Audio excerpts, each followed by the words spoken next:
আমার স্বামী সেবার সময় হয়েছে, কোথায় দেরি করছে কি হলো? এদিকে ধীরে ধীরে নরকম চলেছে,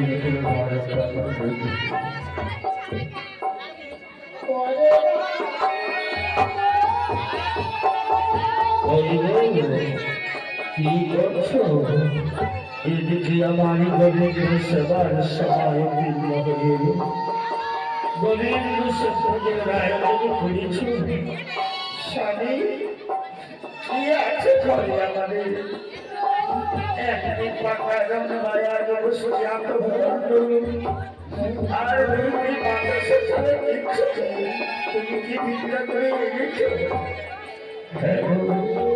আজকের মতো ওই পাকা রঙ আর এক বসে আতঙ্ক আর মাদ্রাসা দিয়ে সুন্দরী চন্দ্রকে নিবেদন করি।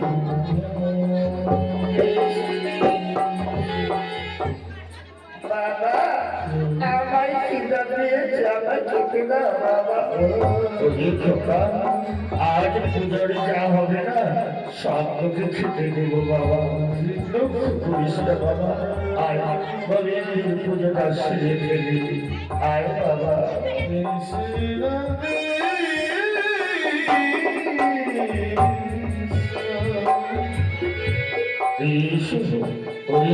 তুমি সংবর্ধনী করি আর আমরা পুজো অর্চনা করি।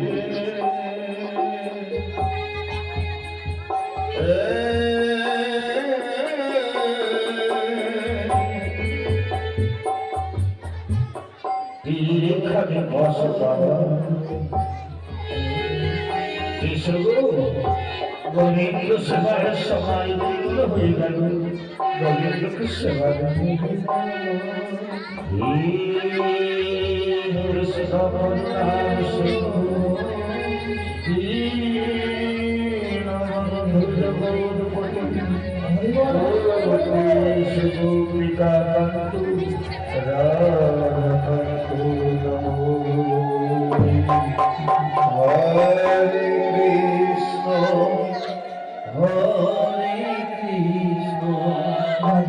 কৃষ্ণ কৃষ্ণ হরে হরে হরে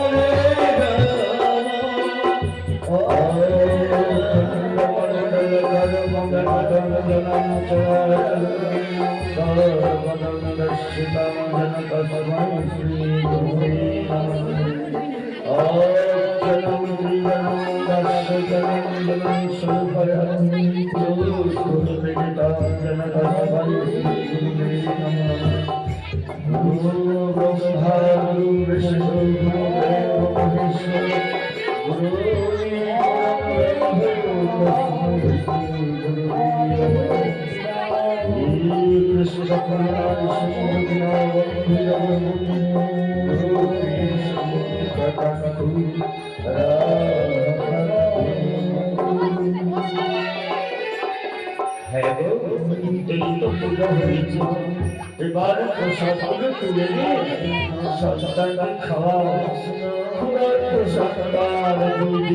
আমার কিছুই খাই আগে কথা হাতগুলো প্রফুল্লিত করে আসি।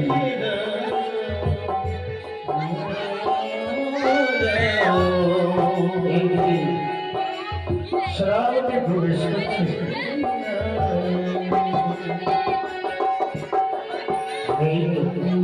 সেটাই মনে হয় ব্রাহ্মণের বাড়ি।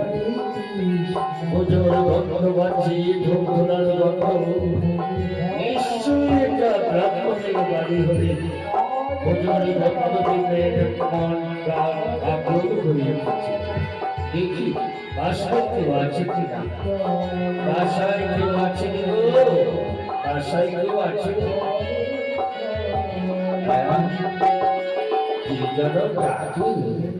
নিশ্চয় মনে হয় বাইরে কেউ এসেছে, গিয়ে দেখে কি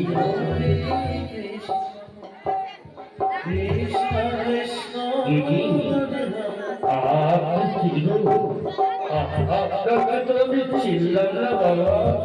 আমি কি রাখছি শ্রাবতী, এসেছে ব্রাহ্মণের সন্তানে। তুমি কি ব্রাহ্মণ? হ্যাঁ বাবা,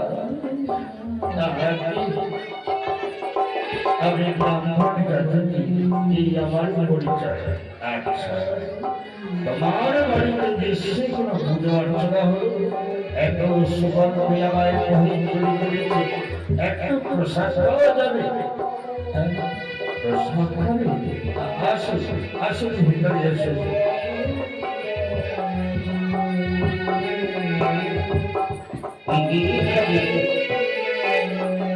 এখানে বসুন। প্রসাদগুলো ছেলেকে খাওয়াচ্ছ? না স্বামী, সবে ডাক্তার নাকি সরকার কদমই তুলে দেব। দাদা, ওই প্রসাদগুলি খাবে কাঁদবে, ওই প্রসাদগুলো আমার হাতে দাও তো। একজন অতিথি এসেছে, এই রাজ্যের সেনাপতি গো, তিনি প্রসাদ খাচ্ছেন। দাও না তো, অতিথিকে প্রসাদ দিতে হয়। স্বামী, ওই ব্যক্তি আমার ছেলে কিছু খাচ্ছে আর ছেলের মুখের প্রসাদ খেতে দেবে না। অপর কথা বলো না, শুনতে পারে প্রাণে দুঃখ পাবে, অতিথির মনে দুঃখ দেওয়া বড় পাপ। দাও দেখি, ওরে খোকা, তো কি আজ যাবে? একটু করে আবার পুজো দিব, তারপর পেটে খাওয়াবো বাবা।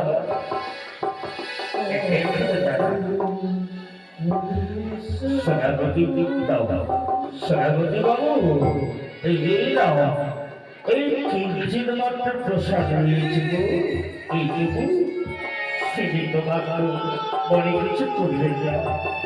না না, এই প্রসাদের গন্ধে আমার নেওয়ার প্রাণ ব্যাকুল করে দিয়েছি।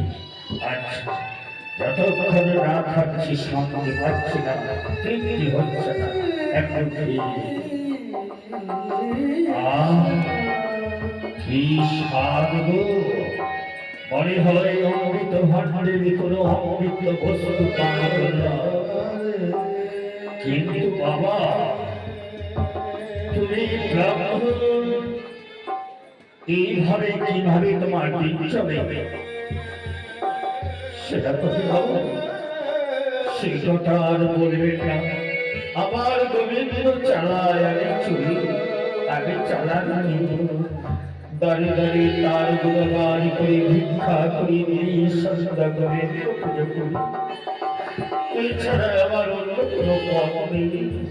আচ্ছা, এত কষ্ট করি তুমি ভিক্ষা করি, এত সুন্দর তোমার হাতের প্রসাদ, তাই ভাবছিলাম মহারাজ একটি মাধব মন্দির নির্মাণ করেছে, সেই মাধবের মন্দিরের পুজোর যদি তুমি প্রিয় হও, তাহলে আর ভিক্ষা করতে হবে না, দাঁড়িয়ে দাঁড়িয়ে ভিক্ষা করতে হবে না। তুমি মাসে মাসে বেতন পাবে, শ্রীপুত্র লালন পালন। আর হ্যাঁ, শ্রীপুত্রকে এখানে রেখে কোনো লাভ নেই, কারণ তুমি পুজো দেবে, তোমার স্ত্রী সহভাগে পুজোর সামগ্রী সংগ্রহ করে দিবে, আর তোমার ছেলে বেলপাতা পুষ্প চয়ন করে দেবে। এই তিনজনের খাদ্য খাওয়ার অভাব নেই, বরং মাসে মাসে তোমরা রাজবস্তির কিছু বেতন পাবে। যাবে কি? মহারাজ আমায় কাজে লাগবে। আপনি কি উপহাস করছেন? না, উপহাস আমি করতে পারি না, আমি যা বলি সত্যই বলি, আর মহারাজ আমায় পরম বিশ্বাস করে, আমার কথা তিনি নিশ্চয়ই রাখবে। একবারই যদি কৃপা করে যান। যাবো, দাঁড়িয়ে দাঁড়িয়ে ভিক্ষা করি, আর কতদিন চলবে? এইভাবে আর কতদিন খাবো? যাই স্ত্রীকে একটু জিজ্ঞাসা করি। হ্যাঁ গো, একটা কথা বলতে চাই। মহারাজরা কি মাধব মন্দির নির্মাণ করেছি, তাই মাধবের পুজো দেওয়ার জন্য উনি নিয়ে যেতে চান। তুমি কি যাবে? স্বামী, না না স্বামী, নিজের গুলি করে দাঁড়িয়ে দাঁড়িয়ে ভিক্ষা করি, জীবন যাপন করবো, এই আমাদের এই আমাদের স্বর্গীয় সুখ। আর পরের দিনে কাজ করতে গিয়ে রাজবাড়ির কাজের যদি কোনো ত্রুটি হয় তাহলে রাজা কিন্তু আমাদের ক্ষমা করবেন না। তাই না যাওয়াটাই কি বললি, তুমি যাবে না? বেশ, তুমি যাচ্ছ বুড়ো বয়সে ভিক্ষা করে করে আমাদের মা বেটাকে খাও, আর ওটা পায়ের উপর পা তুলে বসে বসে থাকে। বেশ, তোমরা যদি না যাও আমি যাব। এই আমি চল স্বামী না না স্বামী, তুমি আমাদের দুই বাড়ি থেকে যাবে না। যেটাই বলি সেটাই সত্যি। আমি তোমার আন্দোলন নরকে যেতে রাজি আছি, কিন্তু একবার বলেছিলাম স্বামী, একবারে ফিরে দেখে রাজবাড়ির সুখ আমাদের ভাগ্যে সইবে কিনা অত শত জানি না। আমি কথা দিয়েছি সেনাপতিকে। ও সেনাপতি বাবু, সেনাপতি বাবু, আমরা যাব, আমরা বেশ তাহলে যাব বললো এখনই প্রস্তুত সঙ্গে চলো আমার, তাতে মহারাজও খুশি হবে। আচ্ছা বাবু, তাই করছি। বাবু কি আছে টুকরিটাকে দিয়ে দাও, চলো পূজা আছে। এই না আমার ভিক্ষার ঝুলির মধ্যে কয়েকটি গ্রন্থের বই আর পূজা পাঠ মাত্র, এছাড়া তো কিছু নেই। স্বামী এই করে ঘরে যার চরণে সারা জীবনে পুজো করবে তাকে ফিরে যাবে না। না, ওই পাথরের গোবিন্দকে দিয়ে দিয়ে হবে। ওখানে গেলে মহারাজ মাধব মন্দিরে নির্মাণ করেছে।